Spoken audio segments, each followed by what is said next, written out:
Muy buenas noches, ¿cómo están todos? Comenzamos Perspectivas, una semana cargada de información. ¿Cómo estás, Belén? Hola, Enrique, ¿cómo te va? Muy buenas noches también a usted que nos acompaña. Lunes, inicio de semana, una zona metropolitana con una ligera llovizna y pronóstico de lluvia para los próximos días para que usted tome sus precauciones. Mucha información, como bien lo dices, y uno de los casos que ha acaparado la atención desde hace ya varias semanas, desde su detención en Centroamérica, pues es el caso del exgobernador de Veracruz, Javier Duarte, este hombre que desvió millonarias cantidades de su administración y que hoy está siendo sujeto ya a un proceso en nuestro país, Enrique, tras su deportación precisamente a México. Que hay que decir, Belén, para ser correctos, que presuntamente desvió, ¿no? Que presuntamente desvió, tienes toda la razón. Estamos sí en el juicio, en el proceso. Estamos en el proceso y hay que decirlo, Belén, que el sábado pasado fue la segunda audiencia de Javier Duarte en territorio mexicano después de haber sido extraditado.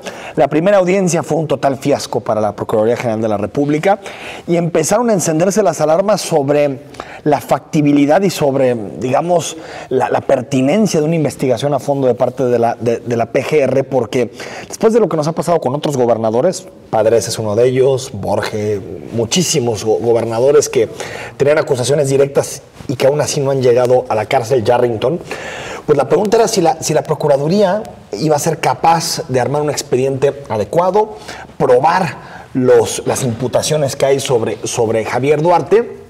Y me parece que si uno siguió lo que sucedió el sábado en la segunda audiencia de Javier Duarte, nos vamos a dar cuenta que sí la Procuraduría, pues como diríamos en términos futbolísticos, tiró el resto, tiró prácticamente toda la estructura para poder armar un caso creíble frente a este hombre que ya vemos en pantalla, Javier Duarte.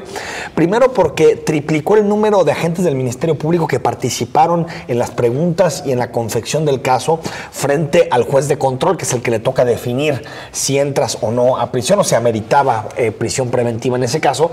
Pero también, Belén, porque se presentó una investigación de poco más de 1,000 folios, 1,500 folios, en donde se acreditaba con mucha claridad cuál era la operación de Javier Duarte y sus cómplices para poder desviar recursos públicos. Básicamente las acusaciones van en dos líneas. Una tiene que ver, Belén, con crimen organizado, porque lo que asume la Procuraduría es que la operación de Javier Duarte y sus cómplices tiene que ver con el crimen organizado, tiene que ver con esa estructura de delincuencia organizada, que tampoco se escucha el nombre muy fuerte, pero la ley dice que 2 o más pueden ser delincuencia organizada, ¿no? Claro. Tampoco es un asunto que tenga que ver con cártel, ¿no? El cártel de los Duarte, que bueno, más o menos así le podemos un poquito poner, ¿no? Cuando ya vemos algunas de las cifras. Si hablamos de delincuencia, sí, ¿no? Y segundo, Belén, blanqueo de capitales o lavado de dinero a través de una serie de empresas fantasmas que el mismo Duarte con su esposa creaban y constituían con algunos también prestanombres o testaferros que utilizaba Duarte para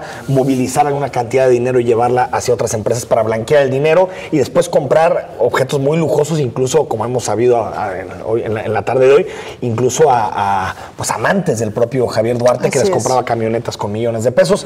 Es decir, parece que el caso está bien armado.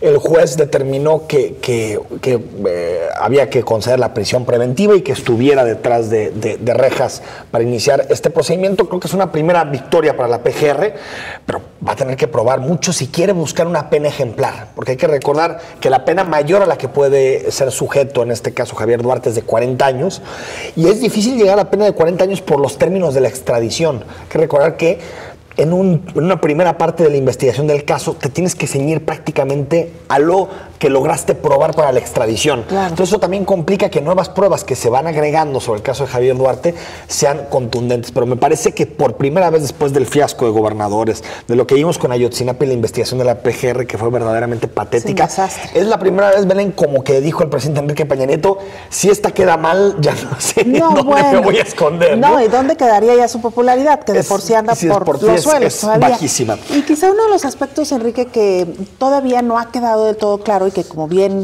dices, se están integrando todas las evidencias, tiene que ver con cuánto exactamente había desviado Javier Duarte. Y bueno, los montos varían y de acuerdo con cada línea de investigación, pues también cada una de ellas tiene sus propias estimaciones. Por ejemplo, lo que conecta este caso con Suiza, y ya lo mencionábamos, lo hemos mencionado a lo largo de los últimos días, el Ministerio Público habría identificado cuentas bancarias del empresario Moisés Mansur Precisamente en Suiza, en la audiencia del sábado a la que ya hacías referencia, se dijo que esto involucra no solamente las cuentas del empresario, sino también del propio Javier Duarte. Otra de las líneas que se está investigando y que se tienen estimaciones sobre los montos es que la PGR ha documentado alrededor de 430 millones de pesos que se emplearon en la compra de parcelas ejidales a sobreprecio y que se presume fue ahí donde se pudo haber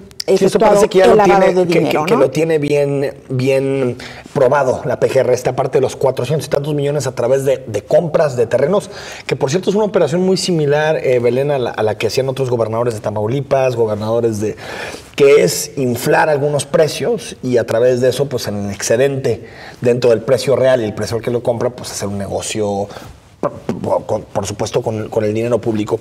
Lo interesante... Perdón, nada más, Enrique, el caso más relevante es el de las empresas fantasmas. Exacto. 3,000 millones de pesos que salieron de distintas dependencias y que la PGR hasta ahora dice, a través de Hacienda, que podrían ser 3,000 millones. Hay que recordar que medios que desde hace ya tiempo empezaron a documentar el hecho, hablan de por lo menos 650 millones de pesos que habrían salido de 4 dependencias particularmente. Entre ellas, mira, digamos que las que deberían de destinar recursos a causas sociales como es el DIF, Protección Civil, Desarrollo Social y Educación, ni más ni menos. Sí, una arquitectura de la corrupción muy bien tramada, muy bien estructurada, y que qué bueno que la Procuraduría está teniendo elementos para desmontarla.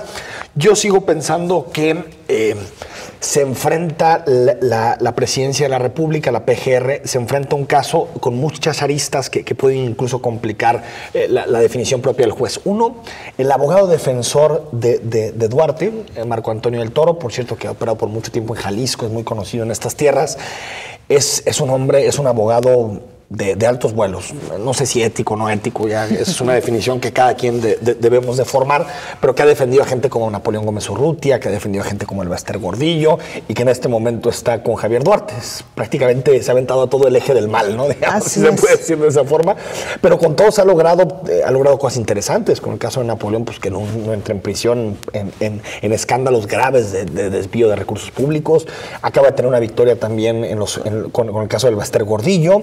Y también, de alguna forma, la estrategia que ha llevado el abogado de Duarte es tratar de aludir a fallas en los procedimientos, para tratar de ir un poquito quitando pruebas y que no se llegue a una cantidad tan grande que pueda mandar un mensaje de que había toda una organización detrás de Javier Duarte para saquear las finanzas públicas y las arcas públicas de Veracruz, que eso es lo que en realidad le interesa probar a la PGR, para poder probar delincuencia organizada y para poder probar a través de estas empresas y a través de los terrenos los miles de millones de pesos que se utilizaron en sobreventa. Entonces, no creo que vaya a ser un juicio tan fácil como pareció el sábado, donde estuvo toda la carga de la Procuraduría General de la República. Segundo, Belén, porque es un caso que si vemos cómo se está empezando a orientar los sucesos, nos vamos a dar cuenta que se va a andar definiendo por ahí de diciembre, enero del siguiente año, que significa ya un tiempo electoral muy claro, muy preciso, y me parece que el presidente de la República tiene pues el incentivo de pensar más en las elecciones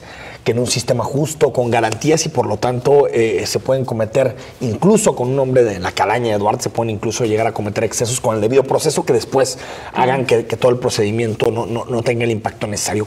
Y tercero, que me parece, Belén, que lo que van a buscar los jueces y lo que va a buscar la PGR es una pena ejemplar. O sea, no estamos hablando de un caso determinado en donde se vaya a pensar exactamente con la lupa de cuándo debería ser lo justo para un hombre como Javier Duarte, sino mandar un mensaje de que a través de los tribunales, a través de la Procuraduría, se pudo hacer un caso ejemplar y poner a un hombre como Duarte muchos años tras las rejas. Veremos cuál de estas dimensiones termina pesando. ¿Qué alcanza, no? ¿Para cuánto nos da este caso? Yo coincido contigo, me parece que si no hay una sanción ejemplar, si no hay un castigo ejemplar, porque además el caso ha sido demasiado mediático, está siendo seguido con lupa y evidentemente... Parece el criminal perfecto, ¿no? Sí, las autoridades tienen pues, la obligación de llevar a cabo un buen juicio en el marco, en el contexto de las próximas elecciones, ni más ni menos. Y Enrique, mencionar también que con este nuevo sistema de justicia penal, pues hay dos personajes, digamos, que hemos seguido a lo largo de los últimos días en las noticias. Uno de ellos es Javier Duarte, que llevará este proceso recurso en prisión preventiva, que es parte del nuevo modelo de justicia del acusatorio, penal. Así es. Y la otra es, para ligar, otro caso que no tiene nada que ver, pero solamente que nos sirve como ejemplo, el de la maestra en el municipio de Chapala, que presuntamente habría agredido sexualmente a 11 de sus alumnos, ¿no?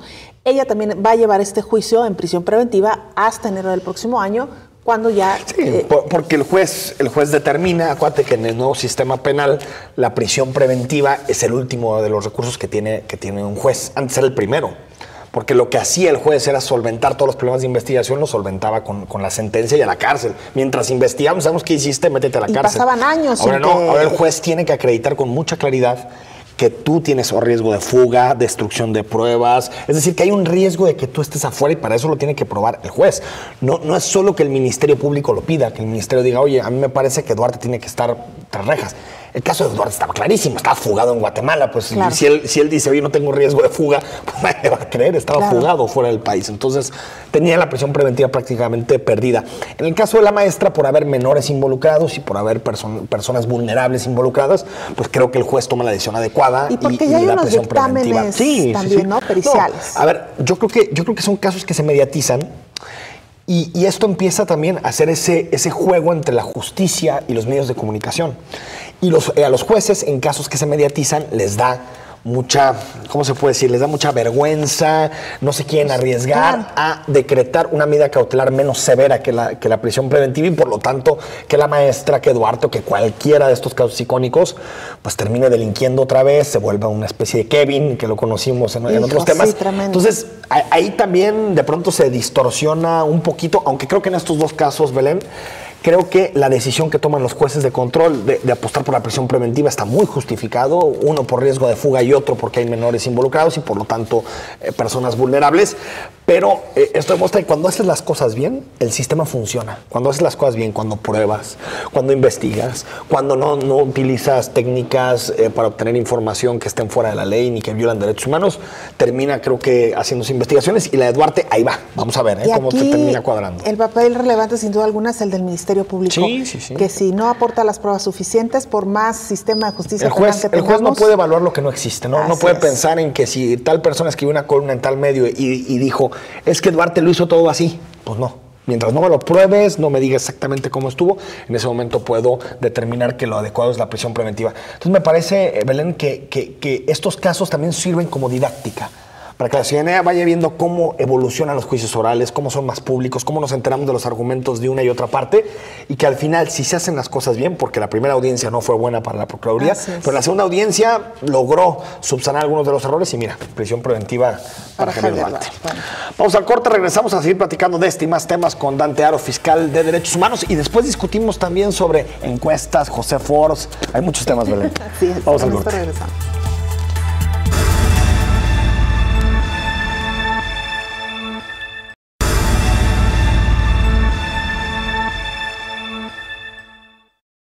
La creciente ola de delincuencia en Jalisco se ha vuelto un tema del día a día. Los recientes hallazgos dejan en evidencia que no solo se trata de una zona específica y que cada vez es más común ser víctima de algún tipo de delito, muchas veces sin castigo. En días recientes se dio a conocer sobre la existencia de un campamento de adiestramiento de grupos criminales en el municipio de Tala. Las víctimas eran llevadas al sitio con engaños de ofertas laborales para ser entrenadas contra su voluntad. Eduardo Almaguer, fiscal estatal, dijo que en los campamentos había material de adiestramiento en temas de disparo, tácticas de defensa y de ataque, además de la fosa clandestina, donde aparentemente quemaban los cuerpos de sus víctimas. De igual forma, otro caso que ha causado controversia por el trabajo de las autoridades al respecto fue el de la escuela de Chapala, donde, a pesar de que la denuncia contra una maestra de preescolar que presuntamente abusó sexualmente a 11 niños se dio en abril, sin embargo, el caso se dio a conocer el 17 de julio, siendo ella detenida el 18 del mismo mes.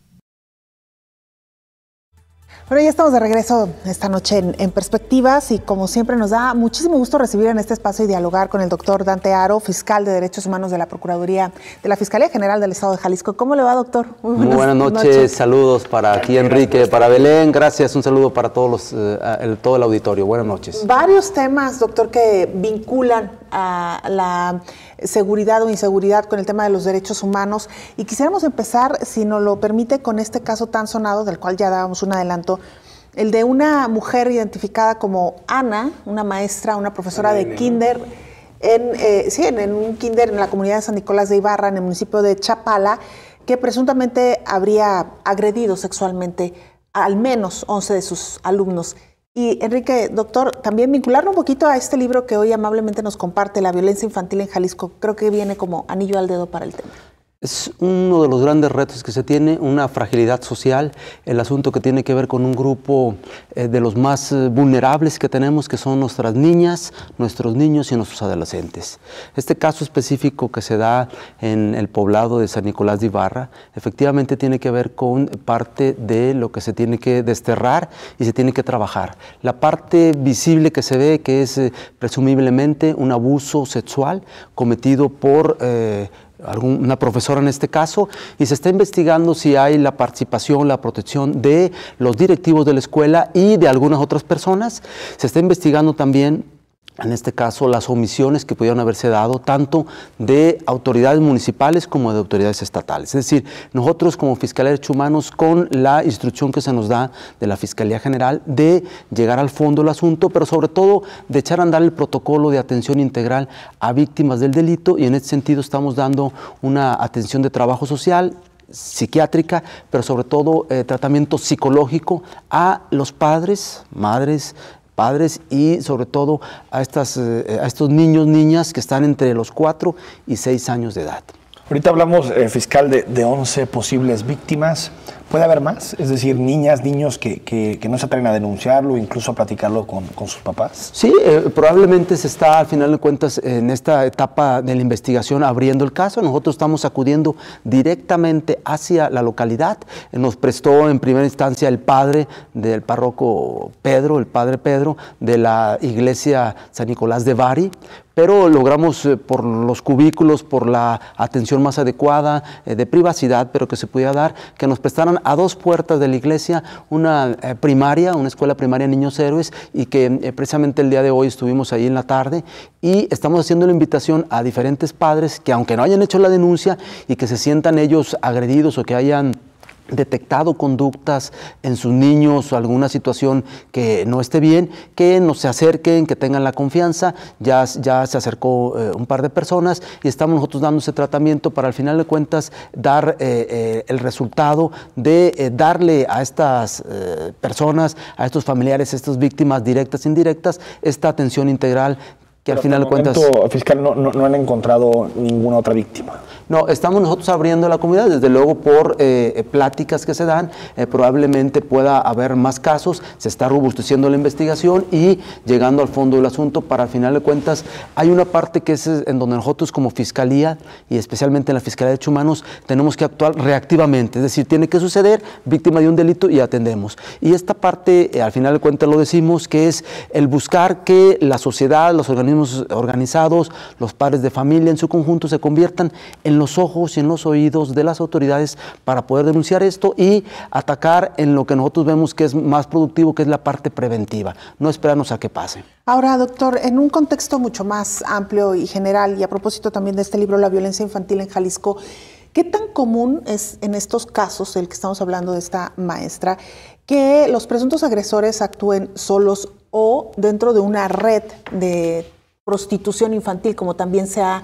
deslizado esta posibilidad? Sí, efectivamente hay la preocupación que el caso Chapala con las personas que se encuentran asentadas ahí, una preocupación que lo han hecho y que efectivamente se está investigando para ver si es el actuar solo, primeramente si hay cómplices, si hay otro tipo de cuestiones. Se hizo la intervención del cateo a la maestra, donde se le decomisó la parte de su computadora, sus teléfonos, para poder al final de cuentas desentrañar si esto había sido parte de una red. Está en proceso la parte de la investigación, pero hay que decirlo que en un porcentaje muy alto los delitos de, en este caso, abuso sexual se hacen intramuros y se hacen por un conocido o un familiar o una persona que se le deposita la confianza. De confianza. Así es, una confiabilidad. En este caso, la parte que tiene que ver con la escuela, confía a sus niños en la escuela que puedan de alguna manera estar desarrollando. Aquí hay algo, a final de cuentas, que hay que decirlo, que la maestra fue contratada, no es una trabajadora de la Secretaría de Educación, sino fue contratada de manera externa por parte de, se nos dice, de los directivos de la escuela, se está investigando, y que se les cobraba 4 pesos por semana por darle las clases de inglés. Por cada niño. 4 pesos por niño. Por niño. Y al final de cuentas esto hay que ver dentro de la parte regular, la normativa, la parte preventiva, para poder al final de cuentas ir encauzando y que caigan los responsables y que no se vuelva a cometer. Entonces no había ningún filtro para que la maestra diera, es decir, no hubo proceso de admisión previo como se suele hacer en la Secretaría de Educación para saber el perfil idóneo de los profesores. No. Y en el caso, Dante, de los padres, de las madres de posibles víctimas o de víctimas actuales, ¿cómo detectarlo? Porque tiene que ver con, supongo que también con alteraciones incluso del comportamiento de los niños, de las niñas, porque a veces pensamos que cuando un niño o una niña se expresa de determinada manera es por la edad o porque está cambiando, lo que sea, pero puede ser que detrás exista un problema de estos. Sí, aquí se tiene que ver la parte del comportamiento del niño, obviamente un comportamiento que tiene que salirse de la parte común, como cotidiana, y cuando empieza a haber una serie de señalamientos que decían que los niños a final de cuentas actuaban de tal a tal manera, se empezaron a comunicar entre los padres de familia, es decir, que si su menor también se comportaba así, y empezaron a ver cosas extrañas, y eso es lo que a final de cuentas los alertó. Hay que decirlo que esto empezó en el mes de abril del año, y empezaron de alguna manera las diferentes situaciones a comunicarse, a ir ante las diferentes instancias. Eso es, a final de cuentas, lo que nosotros tenemos conocimiento, y está en transcurso la investigación. Desde luego que esta es una situación muy individualizada para cada uno de los niños, para poder, a final de cuentas, atenderlo y que vuelva a su vida normal, darles el tratamiento adecuado. Va a depender mucho de qué tan daño sea, si es severo o si no es tan severo. A final de cuentas, eso lo determinan los expertos del área de la Fiscalía de Derechos Humanos. Oiga, doctor, en ese sentido también ha habido, digamos, un poco digamos, falta de claridad en cuanto a los términos, porque el fiscal general decía que de los 11 casos que se habían denunciado, en 3 de ellos hasta ahora se había confirmado el abuso sexual con base en los peritajes que se han hecho. ¿Cuál es, digamos, la diferencia entre un abuso sexual ya tipificado, una agresión? Digamos un poco, cuéntenos cuál es la situación que guarda cada uno de estos menores. Sí, bueno, al final de cuentas lo que se hace es la parte de investigación. El agente del Ministerio Público ordena a la parte de los peritajes, sobre todo tiene que ser un peritaje en materia psicológica por expertos para poder ver el niño en qué condiciones está y si sale positivo. ¿El psicológico incluso que el ginecológico? No, van acompañados el ginecológico o la parte que tiene que ver con el médico para poder ver qué alteraciones tiene, si tiene alguna laceración, si tiene alguna situación anormal que se presenta, y la parte del psicológico viene a presentar la reafirmación para que la agente del Ministerio Público pueda remitirlo de manera muy clara la carpeta hacia lo que es el juez. En este sentido, sí es necesario decirlo que la trilogía, el agente del Ministerio Público, acompañado del peritaje, de los peritos y de la policía investigadora, hacen lo que yo denomino la piedra angular de este sistema de justicia penal que ya tenemos más de un año. Pero no es tan fácil de probar. Tipo de abusos son de pronto difíciles de probar. Y más cuando ha pasado casi 3 meses. Hay pruebas muy claras por parte de los expertos, los psicólogos, a través de la cámara de Gisel, que a final de cuentas se hace, que demuestra con dibujos, con diferentes técnicas de cuestionamientos, y que se puede dar cuenta una persona cuando ha sido tocado, ha sido lacerado, ha sido abusado. Es en ese sentido lo que se puede de alguna manera. Comportamientos, y a final de cuentas eso es lo que se trata de ver para poder encauzar. Desde luego un pequeñito de 4, una niña de 5, otro niño de 6, a final de cuentas en esta serie de peritajes que se hace, pueden sacar un acercamiento para poder, a final de cuentas, con las declaraciones, las testimoniales, los padres, poder cruzar la información y dar elementos suficientes para poder remitirlos ante el juzgado. Tendrá que ver con esta trilogía, ¿no? Así que se hagan bien las cosas para poder probar que sucedió esto, ¿no? Es correcto. Doctor, nada más en materia de derechos humanos se ha hablado mucho de si esta denuncia no se atendió a tiempo, si hubo incluso personal que desestimó las denuncias claro. de los padres, incluso se habla de una ministerio público removida.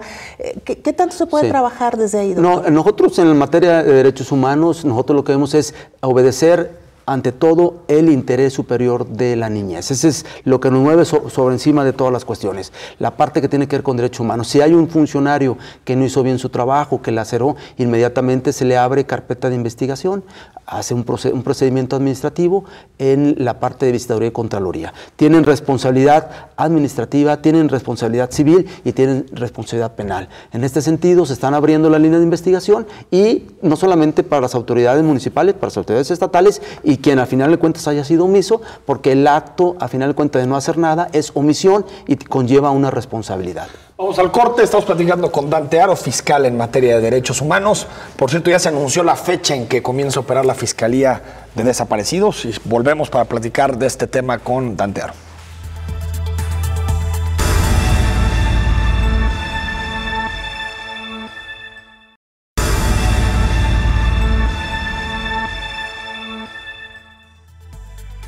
Estamos de regreso en Perspectivas con Dante Haro, fiscal en materia de derechos humanos. Ya abordamos el tema de Chapala, de San Nicolás, que es una comunidad. Para ubicarme es por la carretera Mezcala. Sí, yendo a Mezcala está, al final de cuentas, unos 8, 10 minutos. 10 minutos, ¿va? De Chapala, así una comunidad muy pequeña, ¿no? Así es. Dante, en el asunto de la Fiscalía para Desaparecidos nos enteramos que la fecha para el inicio va a ser la segunda quincena de agosto.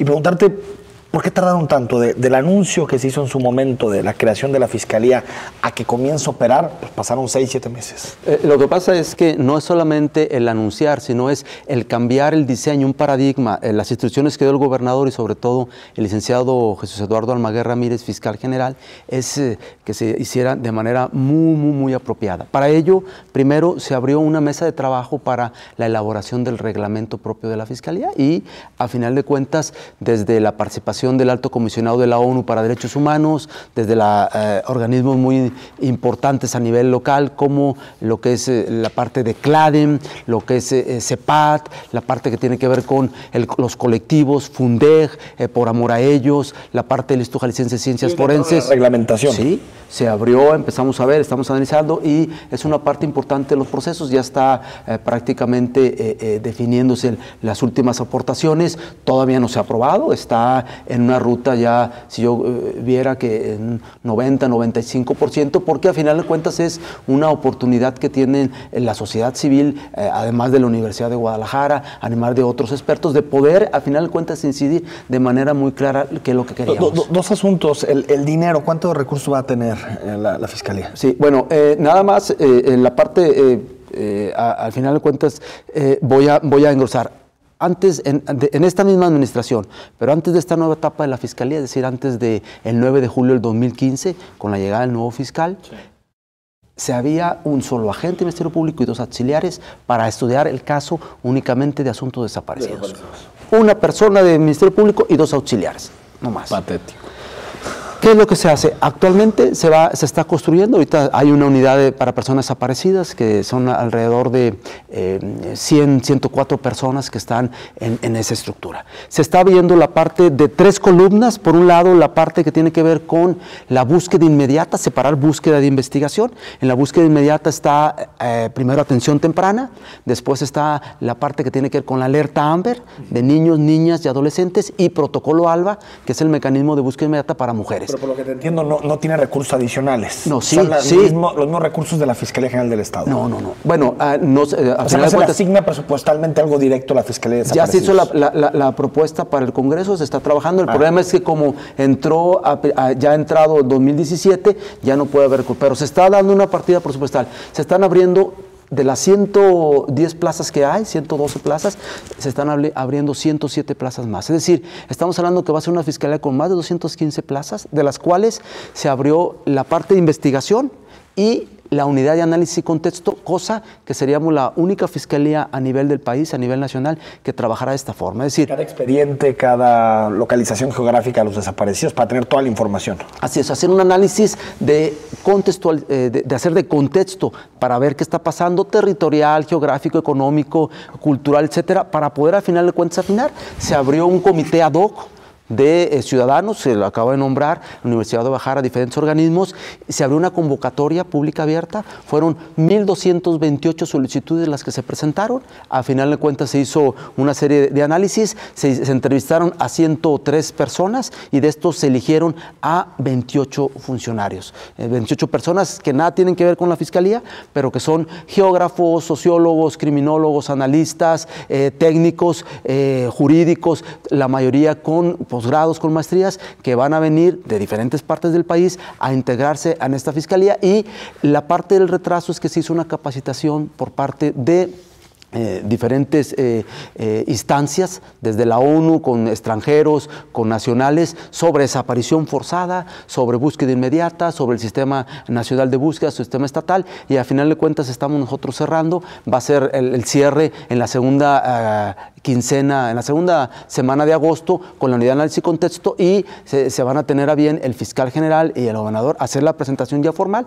pero prácticamente las características que buscábamos para estar en la Fiscalía era, primero, que no tuviera antecedentes, ni penales, ni administrativos, que quisiera estar, y sobre todo que se sometiera a los filtros de control y confianza, y que además, al final de cuentas, estuviera dispuesto a capacitarse y a estar adentrándose en estas áreas tan importantes. Doctor, esta unidad de análisis y contexto, ¿qué va a permitir? ¿A qué se va a abocar? Bueno, al final de cuentas va a venir a estudiar los casos sistémicos, no solamente el estudio de un caso, sino ver la conexión que hay, la conectividad de asuntos muy importantes, y le va a dotar a la policía investigadora y sobre todo a la gente del Ministerio Público la parte del contexto, la parte del análisis de casos específicos, porque no es lo mismo lo que está pasando en Lagos de Moreno a lo que está pasando en Tala o a lo que posiblemente pueda estar pasando en Zapopan, sino que tiene sus diferentes variables, y haciendo una georreferenciación, un mapeo, una serie de estudios, podrá a final de cuentas contribuir a que se pueda avanzar en estos casos que a final de cuentas habían estado muy retrasados.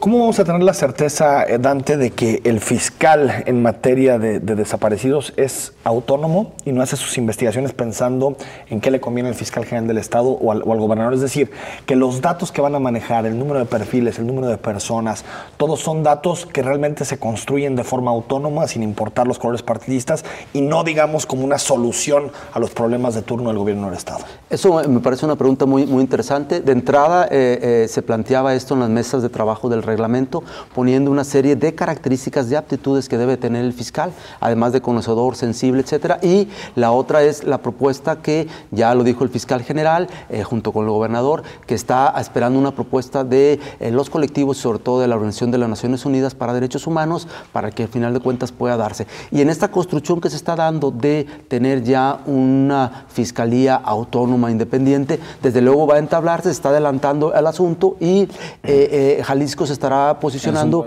como uno de los puntos más pues de avance, que será ejemplo a seguir en otras latitudes. Bueno, sí es que pasa, porque al final creo que quedaron muy cortos en la autonomía de la Fiscalía General del Estado, porque hubo muy poca participación del Comité de Participación Social. Bueno, en el caso de la Fiscalía General del Estado, ninguna. El Comité de Participación nada más va a observar. Pero digamos, Dante, si el fiscal en materia de desaparecidos hace investigaciones que molestan a sus superiores, estos lo pueden correr. Es decir, van a tener esa facultad de prescindir de él. Bueno, se estará buscando la parte de la conectividad para que el costo político que se haga en este caso sea muy alto, y yo creo que no sería conveniente. El hecho de que llegue una persona con la fortaleza del voto de las organizaciones civiles, del respaldo académico, de la fortaleza que tengan las diferentes partes involucradas en este tema, desde luego hace que tenga una solvencia, y es una parte que al final de cuentas se está construyendo de manera muy clara y muy directa para que esto al final de cuentas pueda evitarse. Un asunto, perdón, Belén. Sí.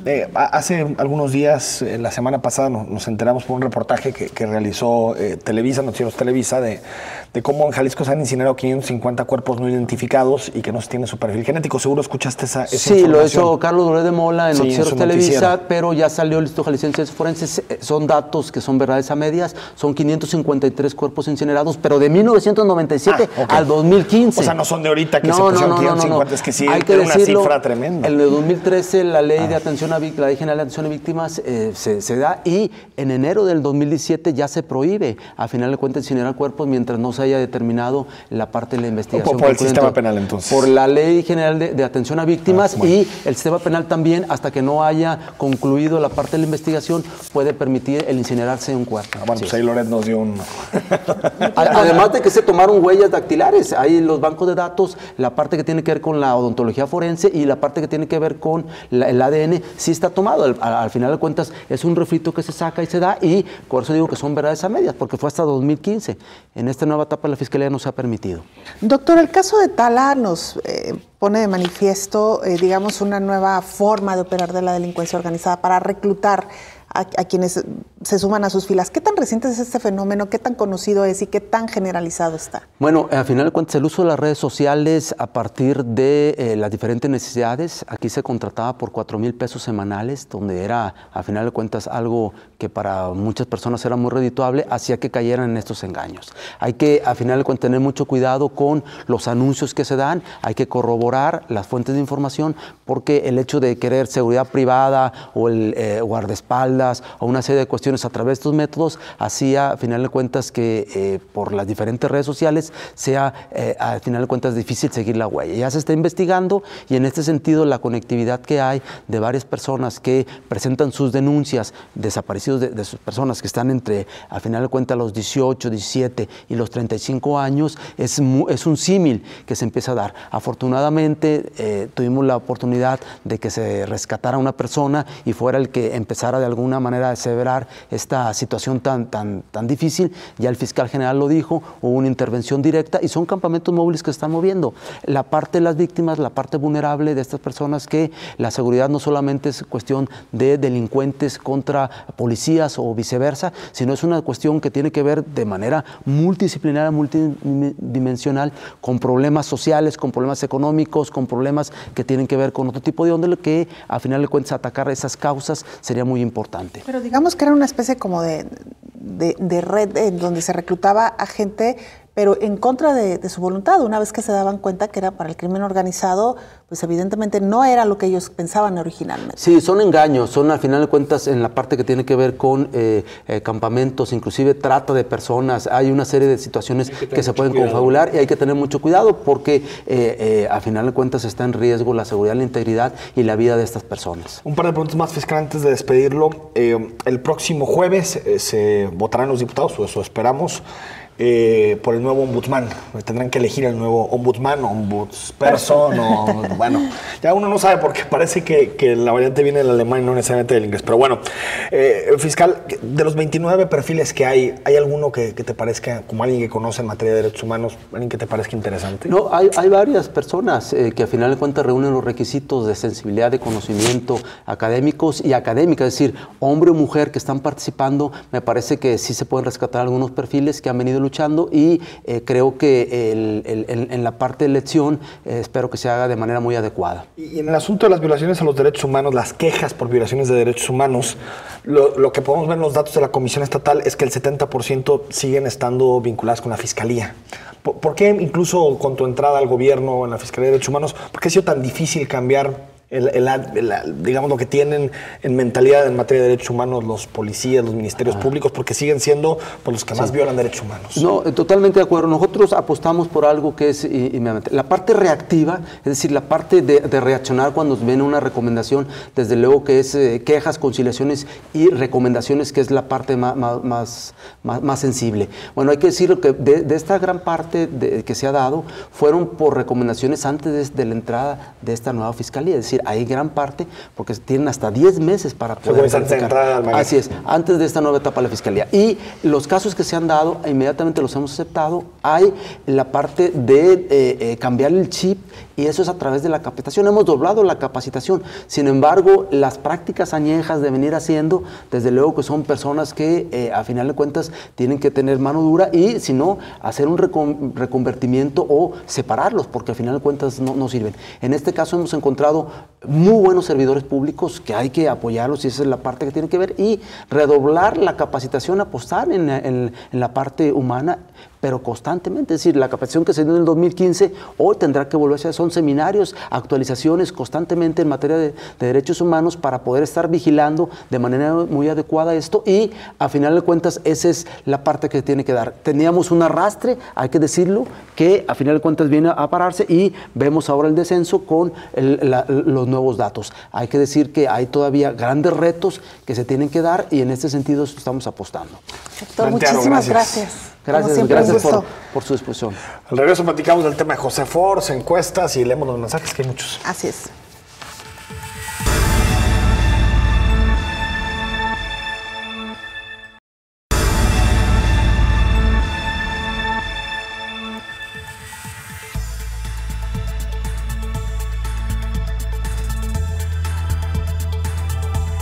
Estamos de regreso esta noche en Perspectivas. Muchas gracias a todos los que nos han escrito, ¿no? Hay mucha participación, vamos a darles salida. Algunos mensajes nos dicen, Rafael Hernández, al ver el problema de abuso infantil, para tomarlo en cuenta, lo ridículo es que nadie tiene injerencia en el tema. Nos mandan también una fotografía, y ahorita que estamos tan deprimidos por la selección nacional que tenemos, donde nos dice unirse para exigir la destitución de un técnico y no la de un presidente corrupto. Bueno, eso también es cierto. Y bueno, algunos comentarios también nos dicen que lo paradójico en el caso de Duarte es que tuvo todo el tiempo del mundo para huir. Pues sí, que es lo que se ha discutido, ¿no, Belén? Claro. Si el el gobernador interino, que ya llegó a la cárcel, le abrió la puerta, si se ha negociado incluso entre la administración de Enrique Peña Nieto y Javier Duarte por dos temas que han quedado un poquito en el aire, Belén. Uno es pues ese financiamiento tan importante de la campaña de Enrique Peña Nieto. Es decir, un financiamiento que hay que recordar que fue todo a través de un helicóptero en el aeropuerto de Toluca. No se ha investigado mucho en el caso de Duarte y su relación con Peña Nieto. Y segundo, que también es importante señalarlo, la esposa, Karimé, de Javier Duarte, que es inmensamente rica, millonaria, no trabajaba en nada, pero es millonaria. Y está viviendo en Nueva York sin ningún problema, sin ninguna investigación por parte de la Procuraduría, lo que a todas luces parece un acuerdo. Totalmente. Entrégate, y dejamos libre admite esto, admite ciertas cosas y bueno, pues después hablamos del asunto de tu esposa. Muchos temas, Belén. José Force. Sí, hombre. A mí José Force como cantante me gusta. Hijo, es que ese es el tema. Ese es el tema, que mira cómo un artista que es admirado, ¿no? Sí, desde diferentes ámbitos y reconocido, pues termina en un escándalo de este tipo, yo diría. Y me parece que otra vez las formas son las que no se han cuidado, y esto nos lleva de nueva cuenta pues a señalar, y le explicamos a nuestro auditorio, el Ayuntamiento de Guadalajara hizo una selección de algunos artistas para que participaran dentro del programa Arte Público, y uno de estos artistas es José Force. Usted lo recordará como vocalista de esta banda tapatía emblemática Cuca, y también, como bien lo decías, artista plástico, ¿no? Sí. Para algunos muy reconocido. El punto es que José Force participó también muy de cerca o ha participado muy de cerca en algunas de las campañas publicitarias, tanto de Enrique Alfaro como de ya el Ayuntamiento de Guadalajara. Sí, lo apoyó en la campaña, incluso lo hizo público, cosa que aparte tiene todo el derecho a hacerlo, ¿eh? O sea, yo creo que los cantantes tienen todo el derecho y los artistas tienen todo el derecho a apoyar al político que quieran y a expresarlo públicamente, y eso no creo que tengan que ser condenable. Yo diría, Belén, que por lo que he podido leer, que de pronto se vuelve muy tóxico todo, la información en redes sociales, porque más que analizar a fondo, lo que se busca es denostar una decisión, nada más por el hecho de que parece que José Force no puede hacer una escultura. No sé, yo la verdad es que vi lo que plantea, me parece muy fea lo que está haciendo José Force, pero al final es un debate subjetivo ese, el del gusto por una pieza. No me parece que eso podría ser... Que la estamos viendo en pantalla, por cierto, para quienes no la conozcan. Eso no me parecería que sea un criterio para denostar necesariamente, que no me guste o que no te guste a ti. No, claro. Lo que sí creo que tiene sus rasgos que tienen que ser explicados es, uno, que es asignación directa. Y siempre las asignaciones directas son complicadas, sí, claro. No hubo competencia detrás, y después a alguien que apoyó públicamente a Enrique Alfaro en la campaña, entonces parece un pago de favores después de las elecciones. Para esa interpretación. Pues sí, es que si alguien es reconocido por su música y de pronto hace una escultura que no le gusta a casi nadie, y también coincide que es el que apoyó en la campaña de Enrique Alfaro, pues sí, no tienes que tener más de 3 dedos en la frente para empezar a sospechar. Si camina como pato, ¿no? Exacto. ¿Qué tiene que ver, Belén, con la discrecionalidad de los procesos? En casi todas las ciudades del mundo que valoran su patrimonio histórico y que valoran su patrimonio artístico, cosa que no somos en Guadalajara, no lo valoramos, se han llegado a tumbar, y tú lo sabes, edificios de la noche a la mañana con un valor histórico muy importante. Bueno, y un valor simplemente patrimonial. nuestro centro, ¿no? Nuestro centro.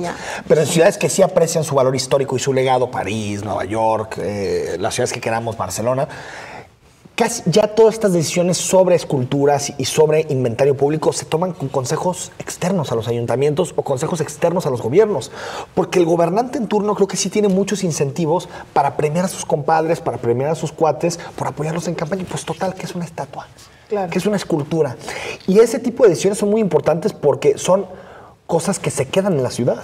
Y después vemos la ciudad parchada con un tipo de arquitectura en un lado, con un tipo de escultura que no tiene una que ver con otra. Es decir, creo, Belén, que lo que nos tiene que dejar de enseñanza el caso de José Force, más allá de del ruido en redes sociales, es que los ayuntamientos en este tipo de temas que tienen que ver con patrimonio histórico, cultural, artístico, siguen tomando las decisiones de forma muy discrecional, con asignaciones directas y sin que haya realmente una participación de los conocedores de la ciudad, que nos hemos platicado aquí con mucho Guillermo García López, con muchísima gente que conoce a Guadalajara y que te puede decir, ese tipo de escultura pues, no va en Aranzazú.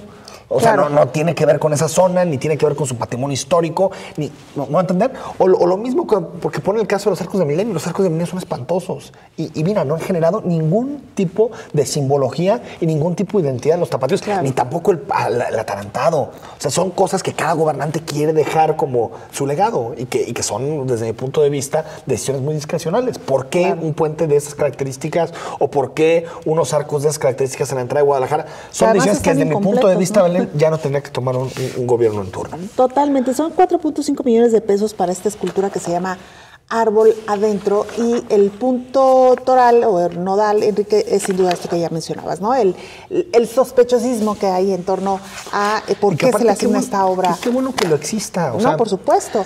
Y decir además que, ya hablando propiamente de la obra Árbol Adentro, pues sí, incluso ya hay quienes se mofan, ¿no?, de esta escultura porque dicen que no se trata más allá de una maceta con un árbol y que no es algo original, que es algo que ya se ha visto en otras partes. Sí, a ver, yo creo que eso admite muchísimos debates. Lo que sí creo es que un grupo de expertos que conoce la ciudad, que conoce su patrimonio histórico, podrían dar una opinión fundada sobre qué tipo de escultura es la más propicia para un espacio como Aranzazú, que es aparte un espacio histórico de la ciudad muy importante, de mucho simbolismo para los tapatíos, y por lo tanto creo que este tipo de decisiones no la tiene que tomar nada más el alcalde porque le cae bien el cantante de un grupo musical o porque considera que tiene que ir ahí. Tienen que ser decisiones mucho más técnicas, por cierto, que se exceden a otros espacios, Belén. Por ejemplo, en el caso de la Secretaría de Cultura pasó algo similar. La Secretaría de Cultura adquiriendo de artistas consentidos por parte de la Secretaría actual, adquiriendo obras a un valor que pues, ni en el mercado existe, es decir, 10, 15 veces de lo que alguien lo compra en el mercado, pues porque son cuates o porque son obras que se quedan como patrimonio, o incluso el hecho, por ejemplo, de que algunos edificios históricos de la ciudad sean utilizados para fiestas privadas. Todos esos debates tienen que ver con toda una concepción del patrimonio histórico, de quién le pertenece, quién tiene que tomar la decisión, y me parece que aquí los gobernantes siguen pensando como, total, es mío, 6 años, yo tomo todas las... No. Hay asuntos que tú no puedes tocar porque tienen que ver con el patrimonio histórico. El interés general de la sociedad, por supuesto. Otro gran tema, antes de despedirnos, Belén, que casi nos vamos. Oye, sí, esta encuesta que publicó el periódico Reforma, honestamente a mí me sorprendió. Sabía que Morena venía avanzando fuertemente en las preferencias electorales, pero no pensé que tanto. Hoy por hoy, Morena, según esta encuesta de Reforma, se posiciona como la fuerza política número 1 en el país. Y eso que comentas es exactamente lo que diferencia la encuesta de Reforma con otras. Porque otras ya colocaban a Andrés Manuel López Obrador como el puntero, pero Andrés Manuel López Obrador como candidato. Aquí lo interesante de la encuesta de Reforma es que coloca a Morena, una marca relativamente nueva que compitió por primera vez en 2015 como la fuerza política más importante del país, con 28% de preferencias electorales de cara a 2018, y sí contradice, pero eso le pasa mucho a Reforma por el tipo de encuestador que es Reforma, que muchas veces le sale, otras no, pero que lo que hacen es modelar ciertos datos. Como dirían los encuestadores, meten los datos al laboratorio, a la cocina, y interpretan algunos de los datos, y si te fijas, casi siempre las encuestas de Reforma son las más antipriistas, casi siempre, porque entienden, y creo que tienen sentido en hacer eso, al indeciso, a quien no ha decidido su voto, todo eso lo agarran más como un votante antipriista, priista. No lo reparten equilibradamente entre todos, sino que dicen lo más seguro es que si no ha decidido su voto es porque no es priista. Los priistas casi siempre definen su voto primero. Entonces, Reforma casi siempre, si te fijas, Reforma fue el primero que cuando todos le dan 25 puntos a Peña Nieto, Reforma puso a Andrés Manuel a 5 puntos de Enrique Peña Nieto, y causó muchísimo revuelo. Y en el resto de las encuestas que se han ido publicando entre la semana pasada y esta, pues sí queda claro que Andrés Manuel está puntero, 3, 4, 5 puntos por encima en promedio de Margarita Zavala. Lo que también queda claro es que la única candidata del PAN competitiva es Margarita, porque Ricardo Anaya y Rafael Moreno Valle no pintan para nada. Que el PRI solamente tiene un candidato que puede levantar un poquito la cabeza, que es Miguel Ángel Osorio Chong, porque el resto tampoco, ni Videgaray, ni Aurelio Nuño, ni ninguno de los que se llega a platicar. Por lo tanto, me parece, Belén, que hay que ponerle foco un poquito a estas encuestas, pero también pensar que si te metes a la vitrina metodológica te vas a dar cuenta de que el 27% no respondió a la encuesta, de que hay una tasa de rechazo altísima a la hora de preguntar por algunas cuestiones. Es decir, a los encuestadores les fue bien en 2017, pero siempre hay que tener reserva con lo que publican las encuestas. Lo que sí podemos ver como panorama es que vamos a una elección en donde el 82%, de acuerdo a la encuesta de Reforma, quiere cambio, y por lo tanto se ve muy difícil que el PRI pueda retener la presidencia de la República, porque al final estamos hablando de 8 de cada 10 que no quieren que el PRI siga. Yo creo que una caída muy importante de parte del Revolucionario Institucional, que se va al tercer sitio, de acuerdo a esta encuesta. Que ya estaba Morena, casi todos, PAN y luego PRI. Y si lo cruzas con los índices de popularidad del presidente Enrique Peña Nieto, te das una explicación, ¿no? Tremendo. Belén, gracias. Nos vamos, buenas noches.